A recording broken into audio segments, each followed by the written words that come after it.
Hello, नमस्कार. कसे आहात सर्व? मस्त आहात ना? मस्तच राहा. सर्वांना सर्वप्रथम श्री स्वामी समर्थ. तुम्हाला सर्वांना आजचा दिवस खूप छान आनंदाचा आणि आरोग्यदायी जाओ.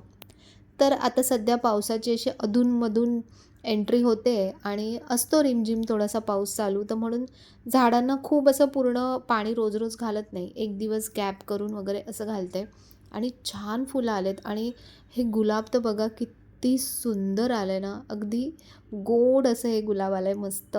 आणि या गुलाबांचा ना गुलकंद बनवला जातो. तर बघू एकदा ट्राय करून बघायचं आहे की याचा गुलकंद खरंच कसा बनतो.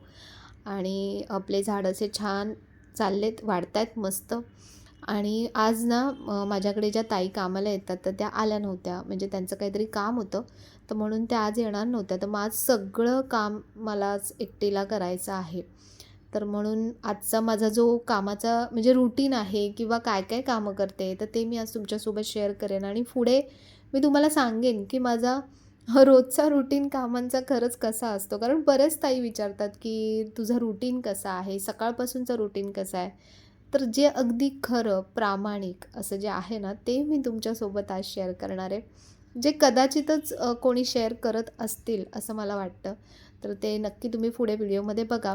आणि झाडू काढण्याच्या आधी मी सगळीकडून आहे ना असं झाडून घेते रोजचं. अगदी 5-10 मिनिटंच लागतात. खूप जास्त असं डीपली नाही करत, पण असं झाडून घेते. कारण बघा बेडवरती ना बऱ्याचदा आपले केस वगैरे पडलेले असतात आणि मग ते झाडले नाहीत ना, तर कोपऱ्यांमध्ये ते जमा होत जातात. तर म्हणून आधी असं फक्त वरचेवर क्लीन करून घेतलं ना, तर झाडू काढताना ते सगळं व्यवस्थित निघून जातं. दिवसा आहे ना आपल्या घरामध्ये जेवढा मॅक्झिमम उजेड आणि हवा येते ना, तर ते खूप चांगलं असतं. आपल्या घरामध्ये हवेचं जे व्हेंटिलेशन असलं ना आहे ना, ते चालू असलं पाहिजे. त्यामुळे काय होतं, घरातले जे पण निगेटिव्ह वाइब्स असतात तर ते सगळे घराच्या बाहेर जातात आणि छान पॉझिटिव्ह हवा आणि पॉझिटिव्ह वातावरण आपल्या घरातलं होतं. तर माझ्या इथे घरामध्ये ना प्रत्येक घराला अशा म्हणजे प्रत्येक रूमला, घराला नाही प्रत्येक रूमला इथे अशा खिडक्या आहेत. तर त्याच्यामुळे खूप छान हवा आणि उजेड प्रत्येक रूममध्ये येतो. तर म्हणून सगळं बघा इथे निष्ठाच्या रूममध्ये पण पूर्ण असं बेड मी व्यवस्थित क्लीन करून घेते. म्हणजे काही केस वगैरे पडलेले असतात किंवा काही धूळ जमा असते तर ती रोजच्या रोज क्लीन होऊन जाते.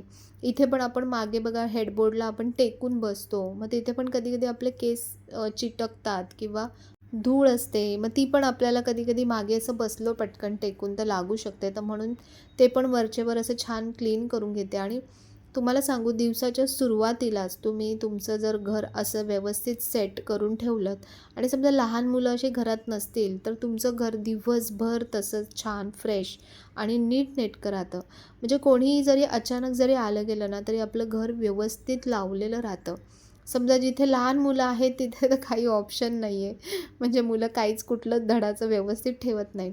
पण ज्यांच्याकडे नसतील त्यांना सांगते, की सकाळी एकदा व्यवस्थित घर सेट केलंत ना, दिवसभर घर व्यवस्थित राहतं. वस्तूंच्या ना जागा ठरवून ठेवा, की कुठली वस्तू कुठल्या जागेवर ठेवायची. म्हणजे प्रॉपर ती वस्तू तिथे राहिली ना, तर अगदी व्यवस्थित नीटनेटकं वाटतं. सगळ्यात मोठा माझा जो प्रॉब्लेम आहे ना, तो हा म्हणजे झाडू काढायचा. कारण मला वाकायला जमत नाही. पाठीचा जो त्रास आहे त्याच्यामुळे थोडं पण असं जास्त वेळ वाकलं ना, लगेच असं एक साईडने जशी चमक भरते ना पाठीमध्ये, तसं मला फील होतं आणि त्याच्यामुळे वाकायला जमत नाही. पण मला सांगा, असं घरातलं कुठलं काम आहे, की जे विदाऊट वाकता आपल्याला करता येतं? कारण वाकल्याशिवाय काहीच काम होत नाही व्यवस्थित. आणि झाडूसुद्धा थोडंसं वाकून असं व्यवस्थित मारला ना, तर झाडू दाबून कचरा व्यवस्थित निघतो. अगदी उभं राहून ते हलकं-हलकं झाडू मारून कसा कचरा निघणार? म्हणून शेवटी म्हटलं चला असं बसून झाडू काढूया. म्हणजे व्यवस्थित झाडता येईल सगळं जे पण कचरा वगैरे. केस मेन म्हणजे केस असतात ना, जर तुम्ही हलका झाडू मारलात ना, तर केस मागच्या मागे परत निघून जातात. मग ते झाडू काढला आहे की नाही हे सुद्धा समजत नाही. तर झाडू असाच पटापट काढून घेतला. त्यानंतर मी पहिलं जे काम केलं ते म्हणजे किचन आवरून घेतलं. कारण आपलं टिफिनचं वगैरे सगळं असतं, पसारा सगळा पडलेला असतो. किचन जेवढं प्रॉपर व्यवस्थित आवरलेलं असेल ना, तितकं तुम्हाला म्हणजे तितकं तुमचं डोकं शांत वाटतं. जेवढं संपूर्ण घरात मी म्हणेन, की घर जेवढं आवरलेलं राहतं ना, तेवढं आपलं डोकं शांत राहतं. आणि जर घर आवरलेलं नसेल, तर बघा तुम्ही शांतता वाटणारच नाही. सतत तुम्हाला असं काही ना काही असं वाटेल, की माझं बरंच काही काम राहिलं आहे किंवा बऱ्याच काही गोष्टी राहिल्या आहेत असं वाटत राहतं. तर म्हणून स्टँडमधली जी भांडी आहेत ती पण मी लगेच लावून टाकते. भांडी लावताना मी एक काय ट्रिक करते तुम्हाला सांगते, की ज्या सेक्शनची जी भांडी आहेत ना ती मी काढून वरती एकत्रच ठेवते आणि नंतर मग एकत्र ती भांडी लावते. कारण मग एकाच सेक्शनमध्ये समजा तुम्हाला 4 भांडी लावायची आहे, तर तुम्हाला 4 वेळा ते ओपन करायची गरज नाही आहे. तुम्ही जर ते सॅग्रिगेट व्यवस्थित आधीच करून ठेवलंत, तर एका वेळेला तुम्ही एकाच ट्रॉलीमध्ये सगळी भांडी व्यवस्थित अशा प्रकारे लावू शकता. तर ट्रॉली मी कशा मेंटेन करते ना, हे पण मी तुम्हाला एका व्हिडिओमध्ये मस्त छानपैकी शेअर करेन, की कसं ट्रॉली मेंटेन करायची. ट्रॉलीमध्ये बऱ्याच ताई विचारतात, की कॉकरोच होतात, तर त्याच्यासाठी काय करायचं? तर काही गोष्टी आहेत, की ज्यांची तुम्ही व्यवस्थित काळजी घेतली. आता माझ्या इथे 2 वर्ष झाले आता मला. माझ्या इथे एक सिंगल चिंटुकला कॉकरोचसुद्धा तुम्हाला दिसणार नाही. तर त्याच्या काही म्हणजे कशाप्रकारे मी जी काळजी घेते ना, ती मी तुम्हाला व्यवस्थित शेअर करेन. तर भांडी पूर्ण व्यवस्थित क्लीन करून घेतली. तर भांडी घासायला ना मला खरंच काही कंटाळा येत नाही. किती जरी ढोपरवर भांडी असली ना, तरी मी अगदी मस्त घासेन. कारण उभं राहून घासायची असतात. पण जी वाकायची कामं म्हणजे झाडू, लादी ही माझ्याने काहीच होत नाही. कारण मी म्हटलं तुम्हाला, की मला ते पाठीचा त्रास आहे त्याच्यामुळे जमत नाही. आणि असं बघा किचन पूर्ण आता स्वच्छ, क्लीन झालं तर किती डोळ्यांना किती बरं वाटतं. आणि त्यानंतर रोजची जी पूजा आहे, ती पूजा आवरून घेतली.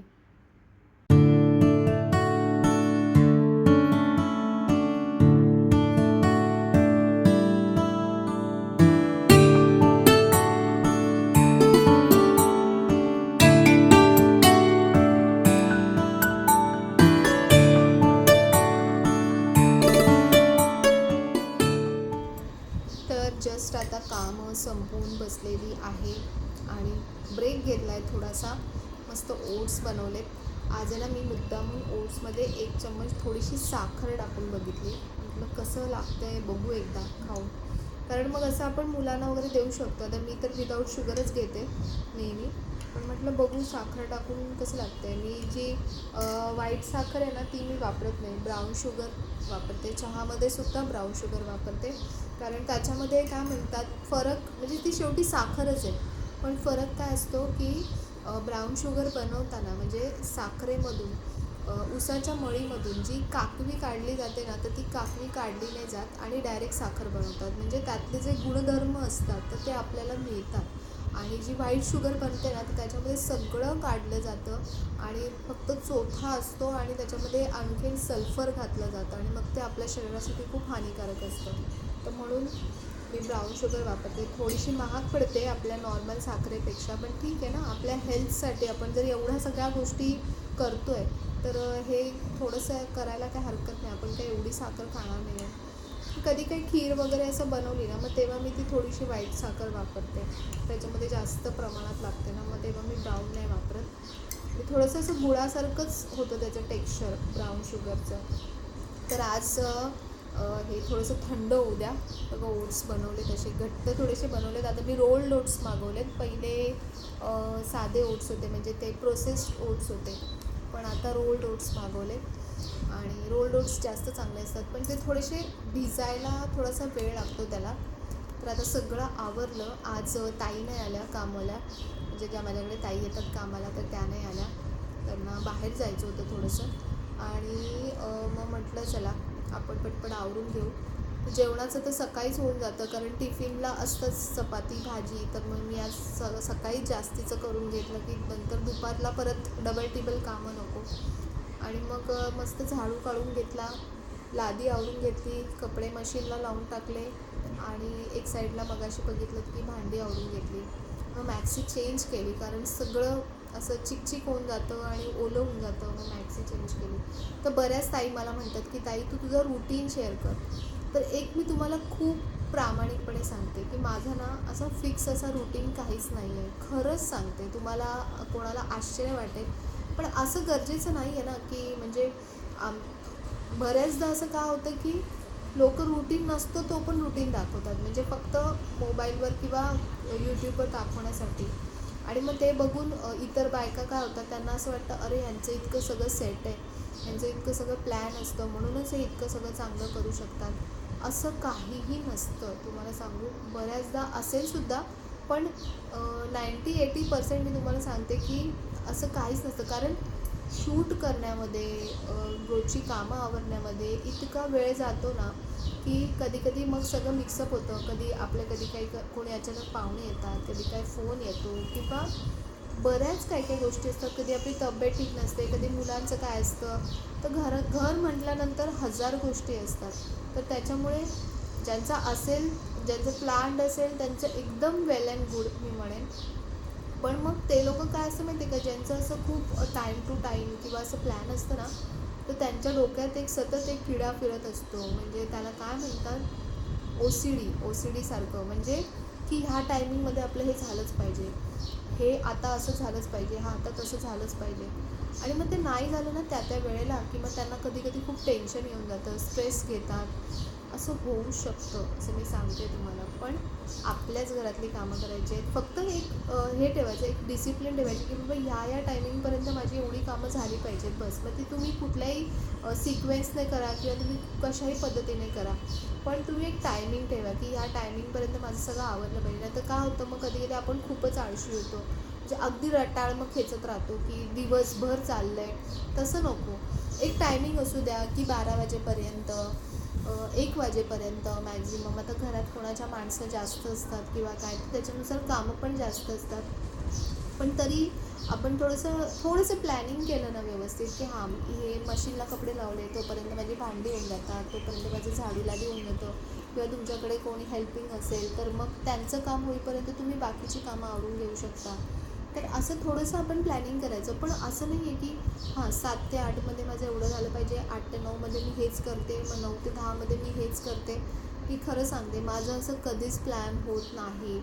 म्हणजे मी भले कितीही विचार केला, तरीही माझं असं कधीच होत नाही. काही ना काही मध्ये फोन येईल किंवा काही, मग काहीतरी दुसरंच काम असेल किंवा कधी देवाचं काहीतरी एक्स्ट्रा मी काम काढते, असं काही नाही. आणि माझं काम असं ना, म्हणजे एकदम हाले डुले असं, म्हणजे हळूहळू आहे. मी खूप फास्ट काम माझ्याने होत नाही, खरंच सांगते. आणि आता पाठीचा त्रास ते सगळं सुरू झाल्यापासून तर अजिबातच होत नाही. आज तर पाठ आणि पाय दोघांची जुगलबंदी होती एकदम भारी. आणि कसं असतं, काम करताना आपण काय करतो, अरे हे पण दिसतं, अरे इथे पण खराब आहे, असं सगळं. म्हणजे आपण जेव्हा करतो ना, तर मध्येच बेल वाजली म्हणून दरवाजा खुलला. तर तेच मी सांगत होती की आपण काम करत असताना आपल्याला हजार गोष्टी दिसतात. मग अरे इथे पण थोडंसं, अरे हे पण राहिलं, अरे ते पण राहिलं, असं. मग त्याने जिथे 1 तास लागतो ना, तिथे 2 तास लागतात, असं असतं. म्हणजे माझं तरी असं होतं, हे मी सांगते. मला हजार मग कामं दिसत राहतात. तर म्हणून रोजची कामं जी असतात ती पटपट आवरून आपल्याला दुसरं काही प्रोडक्टिव्ह काम करता येतं. बघा, हे फक्त झाडू लादी कपडे भांडी हे असं खूप महत्त्वाचं इम्पॉर्टंट असं नाही आहे, हे लक्षात ठेवा. जसं आपलं रुटीन असतं ना, तसं हे रुटीनचं काम आहे. पण हे करून, हे लवकरात लवकर आवरून तुम्हाला आणखीन काय छान करता येतं, स्वतःसाठी काय वेळ देतं. नेहमीच मी तुम्हाला हे सांगत असते की स्वतःसाठी वेळ द्या, थोडंसं एक्सरसाइजला वेळ द्या. दिवसभर जर तुम्ही हीच रटाळ कामं करत बसणार ना, म्हणजे आता कोणाला राग येईल रटाळ बोललं तर, मागे एका ताईंनी म्हणजे कोणीतरी कमेंट केली होती की तुझ्याला रटाळ म्हणतेस, ती कामं खूप मान्य आहे की ती कामं खूप इम्पॉर्टंट आहेत, पण खरंच ती रटाळच कामं आहेत. म्हणजे ती रोजचीच कामं आहेत, त्याला रटाळ म्हणतात. असं नाही की कामाची कामं नाही आहेत, असं नाही म्हणत आहे, रोजची कामं आहेत म्हणून मी त्याला रटाळ म्हणते. पण मग ती कामं करून आपल्याला आणखीन चांगला वेळ देता येईल, असं आपण करत राहायला पाहिजे. म्हणजे असं आपण वेळ मॅनेज केला पाहिजे. तर म्हणून असं नाही आहे की मी जे करते, मी जसं करते तसंच रुटीन, आणि माझं काय असं खूप भारी रुटीन आहे, मी एकदम प्लॅनिंग असं एकदम करते, असं खरंच काहीच नाही आहे. म्हणून मी तुमच्याशी रुटीन शेअर करत नाही. मला खूप जणं बोलतात की ताई रुटीन रुटीन, काय रुटीन, म्हणजे रोजचं वेगळं असतं आणि खोटं का दाखवायचं. जे पण आहे तुमच्यासमोर, जे आहे ते खरं आहे, आणि खऱ्याच गोष्टी मी तुमच्यासोबत शेअर करते. तर मी जे करतच नाही ते मी का तुमच्यासोबत शेअर करू. तर म्हणून मी रुटीनच्या भानगडीत पडत नाही. जे पण मला असं छान रोजचं करता करता काही प्रोडक्टिव्ह, काही इन्फॉर्मेटिव्ह असं मला वाटतं ना शेअर करायचं, तर ते मी तुमच्यासोबत शेअर करते. तर आता हे पहिले ओट्स संपवते मस्त, आणि खूप छान छान तुमचे कमेंट्स येतात. आता मागचे जे 2-3 व्हिडिओज गेले त्याला पण खूप छान कमेंट्स आल्या तुमच्या. तर मी काय हेल्दीमध्ये मी काय फॉलो करते, सगळ्यात पहिली गोष्ट म्हणजे आता अगदी बेसिक मी सांगते तुम्हाला. सगळ्यात पहिली गोष्ट की मी विचार करणं, खूप ओव्हर थिंकिंग करणं जरा कमी केलं आहे. त्यानंतर असं हेल्दी रुटीन मी फॉलो करते. ओट्स खात चला, ओट्सने खूप फरक पडतो. त्यानंतर टाईम टू टाईम जेवायचं, अगदीच खूप आउट ऑफ टाईम नाही जायचं. टाईम टू टाईम जेवायचं, पाणी भरपूर प्यायचं दिवसभरात, एक्सरसाइज करा, त्यानंतर थोडंसं बाहेर फिरा, वॉकला जाऊन या. ह्या बेसिक गोष्टी पण आपण केल्या ना, तरी मी सांगते आपली हेल्थ अगदी व्यवस्थित राहते. आणि खुश राहा. पहिली गोष्ट तर तुम्ही जर तीच कामं कामं कामं आपण मी तेच बोलते तुम्हाला की ह्या कामांच्या फंद्यात जर आपण अडकून राहिलो ना आणि त्याचाच विचार करत राहिलो ना, तर आपण स्वतः कधीच खुश राहत नाही. मग आपण सतत ते ब्लेम गेमच करत राहतो की मी एवढं सगळं करते आणि बाकी कोणीच मदत करत नाही, आणि मग असं सगळं मग ते खूप काहीतरी विचार डोक्यात येत राहतं. त्यापेक्षा आपण विचार करते हे माझं काम आहे, हे मी फटाफट कसं कंप्लीट करू ह्याचा विचार करायचा आणि बस. आणि मग बाकीच्या काही गोष्टी ज्या तुम्हाला आवडतात त्याच्यासाठी तुम्ही वेळ काढायला सुरुवात करा. तुम्ही जर दिवसभर ती कामं घेऊन बसाल तर दुसरी माणसं पण त्याला काहीच करू शकत नाही. ते असंच म्हणणार आहे की बाई तुझं काम आहे, तू काढून बसलेस, तू दिवसभर करतेस, तर तू तुझं कर, म्हणजे असं म्हटलं जातं घरातल्यांकडून. तर म्हणून आपण विचार करायचा, आपण थोडंसं स्मार्ट वर्क करायला जायचं की कसं करू शकते. कपडे मशीनला लावू शकते. तुमच्याकडे काही आता नवीन खूप लादी वगैरे झाडूसाठी पण रोबोट्स आले, ते तुम्हाला परवडत असेल तर ज्यांना परवडते त्यांना मी सांगते, ऑप्शन्स सांगते. असं नाही की घ्याच, की ते तुम्ही घेऊ शकता. त्यानंतर भांड्यांची सुद्धा मशीन आहे, ते तुम्ही घेऊ शकता. म्हणजे ज्यांना जमत नाही आहे मी त्यांच्यासाठी सांगते. जिथे कोणाला बाई कामाला भेटत नाही आहे त्यांच्यासाठी सांगते. समजा कोणी बाई कामाला मिळत असेल तर आणखीन चांगलं आहे, आणखीन तुमचा टाईम वाचतो, तर आणखीन तुम्ही दुसऱ्या कामांसाठी तुम्ही वेळ देऊ शकता. तर असं आता मी सकाळचं जे जेवणाचं आहे, निष्ठा आल्यानंतर जेवणात, तर जेवणाचं जे आहे ते मी ऑलरेडी बनवलं आणि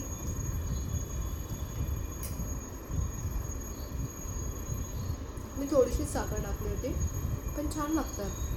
कारण त्याच्यामध्ये मी जी पावडर बनवली आहे, प्रोटीन पावडर घरगुती, ती मी ॲड करते, ओट्स ॲड करते आणि आज थोडीशी साखर घातली आहे, पण छान लागतं. पण नॉर्मली पण मी असंच खाते, मला असं काही साखरची गरज पडत नाही. तर चला पहिले मी फिनिश करते, त्यानंतर निशा येईल. आणि मी ना छान पोथी कवर मागवलेत आणि छान स्वामींचं वस्त्र आलं आहे, ते पण मी तुम्हाला दाखवते. चला, तर थोडासा अवतार आवरला आणि काहीच नाही लावलं मी, फक्त मॉइश्चरायझर आणि सनस्क्रीनच लावलं आहे. म्हणजे घरी राहते ना, तर मग मी कॉम्पॅक्ट वगैरे जास्त काही वापरत नाही स्किनवरती, हेच लावून ठेवते. पण त्याने पण बघा स्किनवर किती छान अशी शाईन येते, काही न लावता, काही मेकअप न करता. आता बऱ्याच ताई विचारतात मुली की काय कसं मेकअप करते, मी काही मेकअप केलेलं नाही आहे, अगदी फक्त मॉइश्चरायझर आणि सनस्क्रीन एवढंच लावलं आहे. तर चलो मी तुम्हाला दाखवते की एक सुंदर सुंदर अतिसुंदर असा ड्रेस स्वामींचा आलेला आहे. आणि जो मी आषाढीसाठी दाखवला होता, तर आषाढीसाठी तर मिळणं थोडंसं मुश्किल आहे, कारण आता शनिवारीच आषाढी एकादशी आहे. तर त्याच्यामुळे मी तिच्याकडून गुरुपौर्णिमासाठी लवकर वस्त्र मागवले की लवकर दे, म्हणजे कोणाला त्याचे हवे असतील तर ते मागू शकतील. बघा खरं तर आपण असं वाटतं की अरे माझ्याकडे जे आहे ना, ते म्हणजे मी जे घालणार आहे ना, ते कोणाकडेच नसावं, ते म्हणजे फक्त माझ्याकडे युनिक असं असावं, असं नेहमी प्रत्येकाला वाटतं. पण मला असं वाटतं की तुमच्याकडे सुद्धा असावं. काय फरक पडणार आहे, समजा मी जे वापरणार आहे ते तुम्ही पण वापरणार आहे, तुम्हाला पण तो उलट आनंद मिळणार आहे, तर माझा जो आनंद आहे तो उलट द्विगुणित होणार आहे. तर म्हणून असा विचार न करता आपण सगळ्यांशी शेअर करत राहिलं पाहिजे. तर स्वामींना इतकं सुंदर वस्त्र ममताताईंनी पाठवलं आहे ना. आणि दुसरी गोष्ट की बरेच जण म्हणतात की ती फोन उचलत नाही वगैरे, रिप्लाय करत नाही, पण लिटरली एवढं लोड आहे तिच्यावरती, एवढी बिझी असते आणि तिचं कामच तसं ॲक्च्युली की एवढं डिटेलिंग आहे ना कामामध्ये की त्याला खरंच खूप वेळ लागतो. म्हणून ती समजा हे करत बसेल तर तिच्याने ते होणार नाही, म्हणून ती ऑर्डर्स पण लिमिटेड घेते आणि लिमिटेड ऑर्डर्सच कंप्लीट करून देते. तर आता ना तिच्याकडून गोल्डन आणि असं रॉयल स्वामींसाठी वस्त्र मागवलं आहे. तर स्वामींची जी धोती आहे, धोतर जे आहे ते अशा गोल्डन कलरचं आहे पूर्ण, की हे आपण गोल्डन कलरचं जरी असेल ना तर याच्यावरती तुम्ही दुसऱ्या पण कुठलेही छान जे शेले आहेत, उपरणे आहेत तर ते याच्यावरती घेऊ शकता. बघा कधी आपलं स्पेशल फंक्शन असतं, लग्न कार्य वगैरे, तर तेव्हा कसं आपण जरासं पार्टीवेअर असं घालतो, तर तसंच स्वामींना थोडंसं छान असे वस्त्र मागवले. सुंदर याला तिने लेस लावले, सूट होईल अशी मस्त. आणि त्याच्यासोबत सगळ्यात महत्त्वाचं ते म्हणजे की जे कॉम्बिनेशन तिने पाठवलं ना ते एक नंबर आहे. बघा किती सुंदर आहे, काय दिसतील स्वामी हे वस्त्र घातल्यानंतर. हा रंगच इतका छान आहे ना की खूप उठून दिसतो अगदी. आणि त्याला लेस पण अशी एकदम साजेशी लावली आहे, रॉयल ब्ल्यू कलरमध्ये. स्वामी एकदम रॉयलच दिसणार आहे. बघा असं कॉम्बिनेशन येईल आणि खूप छान दिसेल. दोन्ही असे कॉम्बिनेशन येतील. हे अगदी गोल्डन पण नाही आहे, असं डिसेंट कलर आहे. आणि हा पण कलर खूपच रिच आहे. आणि ह्याच्यात सगळ्यात म्हणतात ना की चेरी ऑन टॉप तसं आहे ते, म्हणजे की याचा मुकुट म्हणजे तिने जो बनवला आहे, हॅट्स ऑफ आहे तिला, हॅट्स ऑफ माझ्याकडून. इतका सुंदर मुकुट स्वामींचा बनवला आहे. हे बघा काय सुंदर बनवलं आहे ना, खूप खूप खूप भारी बनवलं आहे. आणि हा संपूर्ण डायमंडचा आहे, संपूर्ण डायमंडचा. हा असं हे लावलं आहे ना तर एकदम काहीतरी युनिक आणि वेगळंच वाटतं आहे मस्त, की श्रीकृष्णांचं जसं मोरपीस असतं ना त्या टाईपमध्ये वाटतं आहे. पण खूप सुंदर वेगळंच काहीतरी, की रेग्युलर जे असतं तसं नाही आहे, वेगळंच काहीतरी. हे ती इथेही लावू शकली असती पण साईडला लावले त्यामुळे असं वेगळाच लूक येतो आहे त्याचा. हे लटकन आहे, हे पण खूप सुंदर आहे. आणि संपूर्ण मुकुट जो आहे तो डायमंडचा आहे, सगळे डायमंड लावले आहेत. आणि ह्या रंगाबरोबर हा मुकुट किती सुंदर दिसणार आहे. स्वामी काय दिसतील, म्हणजे कधीही स्वामींना घालेल असं झालं आहे मला. इतकं सुंदर तिने वस्त्र पाठवले. बघा कलर किती छान आहे, खूप सुंदर रंग आहे. हा मी स्पेशली गुरुपौर्णिमासाठी मागवला आहे. आणि मग म्हटलं की मी दाखवणार नव्हती ॲक्च्युली. पहिले विचार केला नको दाखवूया, नको दाखवूया, मी घालते पहिले स्वामींना, नंतर मग तुम्ही बघाल तर तुम्ही मागवाल. पण नंतर असा विचार आला की नको, आपलेच लोक आहेत तर त्यांच्यापासून काय या गोष्टी लपवून ठेवायच्या. तर म्हणून म्हटलं चला. मग नंतर तुम्ही म्हणाल की ताई तुम्ही का नाही दाखवलं आम्हाला पण, आम्ही पण म्हणजे तुमचे आपले सगळ्यांचे जे स्वामी आहेत ते पण सगळे छान दिसतील ना. तर म्हणून म्हटलं चला असं नको करायला, तर म्हणून तुम्हाला दाखवले. बघा हे सुंदर वस्त्र आहे स्वामींचे. तर हे स्पेशली मी गुरुपौर्णिमासाठी मागवले ममता ताईकडून. ममता जोशी ताई आहे, बडोद्याची आहे. ती असे छान छान स्वामींचे वस्त्र बनवते. त्याची प्राईस जी आहे ती तुम्हाला तिलाच विचारावी लागेल. आणि तिचा नंबर आहे तो मी डिस्क्रिप्शन बॉक्समध्ये दिला आहे. त्यानंतर मी बाप्पा मोरिया स्टोअरमधून पुन्हा छान छान असे पोथी कवर मागवलेत. बघा आता हे खणाचे वगैरे असे पण त्यांच्याकडे अवेलेबल आहेत. तर मी हे एक्स्ट्रा का मागवले की कोणी आलं गेलं घरी तर आपण सतत साड्या बिड्या देतो आणि त्या साड्या लिटरली म्हणजे अर्ध्या बायका तर नेसतच नाहीत मला वाटतं, त्या परत इकडे तिकडे फिरवल्या जातात. तर माझं पर्पज ह्याच्यामागचं येतं की आपल्या घरी कोणी आलं, पहिल्यांदा आलं तर असं काहीतरी छान मेमोरेबल त्यांना द्यायचं, की त्यांनाही इच्छा होणार नाही की आपण कोणाला देऊ, ते स्वतः वापरतील असं. तर हे 2 हिरवे जे कलर आहे आणि ह्याच्यावर सुंदर असं सरस्वतीचं चिन्ह पण आहे. आणि मेन म्हणजे खूप रिजनेबल आहे, खूप महाग गोष्ट नाही आहे. उलट आपल्या साड्यांपेक्षा सुद्धा हे स्वस्त आहे भरपूर प्रमाणात. तर हा दुसरा एक रंग बघा जांभळा, किती सुंदर आहे. आणि माहिती मी म्हणून ओपन करून दाखवत नाही आहे तुम्हाला, आधी पण मी दाखवलं आहे. तर हा जांभळा रंग आहे. आणि दुसरा जो आपला रेग्युलर हा पिवळा रंग म्हणजे ऑरेंज टाईप. तर असे मी मागवले.